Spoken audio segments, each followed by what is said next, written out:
Hi, my name is Hiba and I will be talking about my personal reflection for the ENG4U0 course. Here's my table of contents and I will be going through questions 2 through 5. Now let's begin. Question 2. I believe it is important to look at English literature through multiple lenses to see how the truth connects all sides of the story. There is always one storyline. Just seen through different lenses can interconnect and form one solid truth. You will never be able to know what the truth is through one blunt story. It is also important because we get the chance to understand what another person is going through. For example, when looking through the lens of feminism, you learn that the story told from the perspective of a female and the struggles and hardships she faces.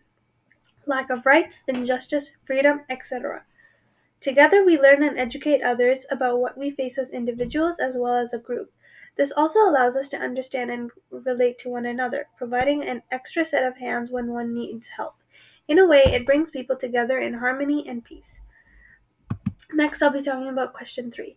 I think my best work was displayed through the expert group presentations. Through this, I learned how to view media through different lenses. It's amazing because each side of the story changes and has its own originality.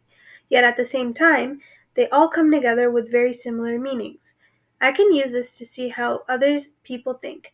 Instead of viewing the way I see the world, I can view it through another way. Society-wise, as well as through friends and their lives, I can understand them better.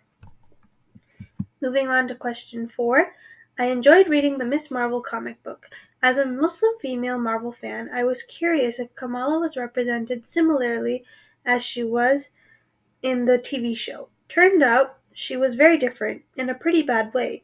In the end, she is changed into a blonde, fair-complexioned girl wearing revealing clothing. This is completely breaking the idea of brown Muslim superheroes. Are they trying to hide her identity so she isn't noticed, or because her originality doesn't fit as a superhero?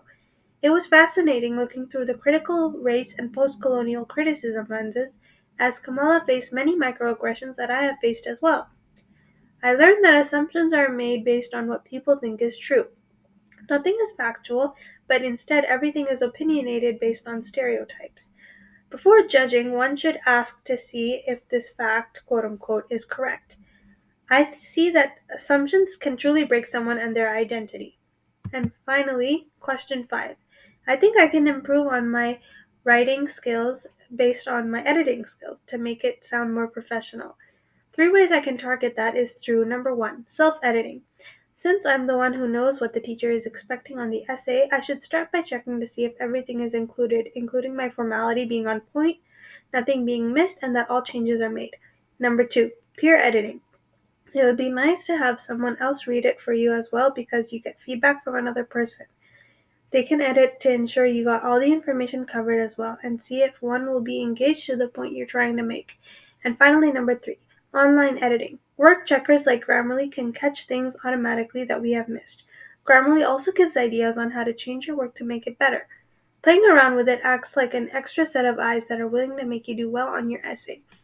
And that concludes my little reflection on the ENG4U0 course. Thank you.